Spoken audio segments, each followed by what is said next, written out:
Hi, this is Kristyn. Hi, Kristyn. Hi, Jenny. How are you? Good, thank you. Good.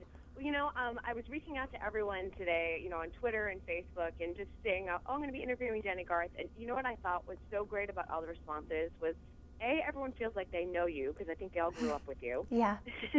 But B, there was such a variety of questions from not only 90210, but what I like about you, Dancing with the Stars. You really had this wonderful variety of shows that really have appealed to everyone. I mean, you must get that every single day. I do, and I love it.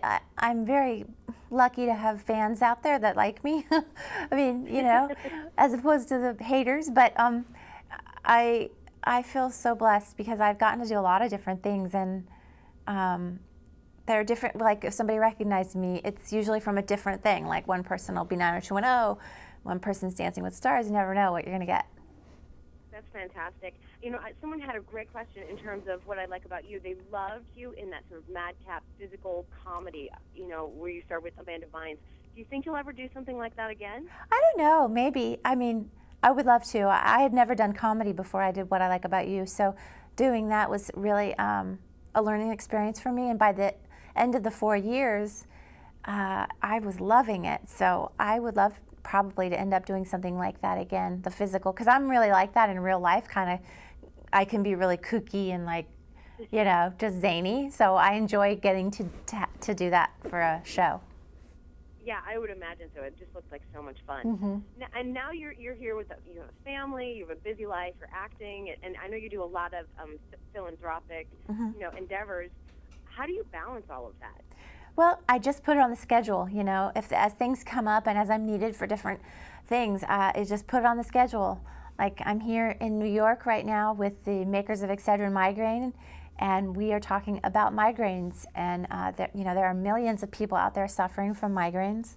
So this is a great opportunity for me to reach out to people and educate them about what is a migraine, how do you get it, if you have it, how can you prevent it, things like that. And you've suffered through them from childhood all the way through adulthood, or was it something that you just recognized or got diagnosed when you were older? Yeah, I've suffered from migraines for many years, and they've gotten a little bit better as I've gotten older. I'm lucky, knock on wood, but I know that there are so many people out there who really struggle with them. One of my best girlfriends, she actually loses her vision when she's in the middle of one of her migraine headaches. And she takes Excedrin migraine because it starts to relieve your pain in 30 minutes. And people need to know that that's an option that's out there available to them. You don't have to have a prescription to get a medication for your migraine. You can get it over the counter now. That's fantastic. I mean, that's a great alternative for so many people that are suffering. Now, I know that you have a live chat on Facebook coming up. Is everyone going to be able to reach out to you? Yes, please do join us for our live Facebook chat on October 27th at 8 p.m. You can log on now, actually, and input your questions so that we are sure to get to answer them during that time. But I'll be joined by a doctor, and we will be going over migraines and all the things that go with them. So I'm actually looking forward to learning a lot myself. That's excellent.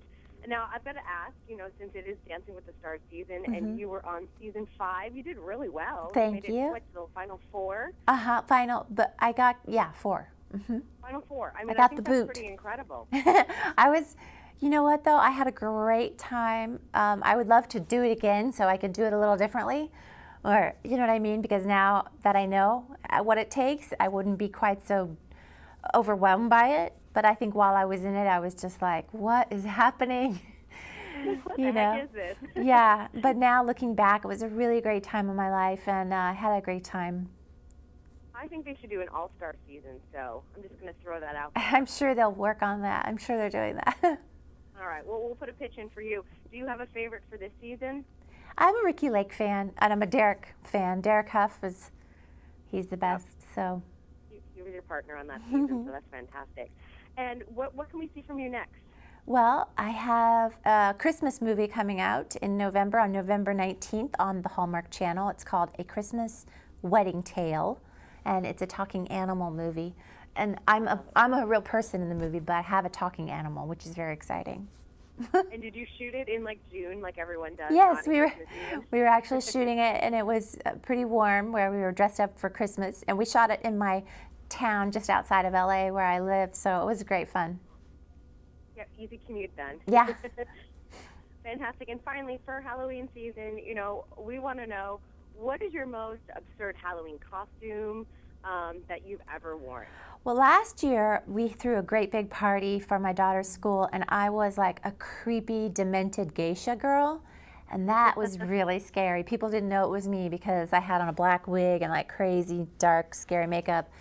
That was so fun, not being recognized. So I think I might go that avenue again this year and do something where I can totally hide behind my costume. Excellent. We look forward to seeing what that is. Thank you. All right, Jennie, it was great talking with you. Thank you so much. You too. I'm sure all your fans are really going to appreciate everything you're doing with the National Headache Foundation. Thank you.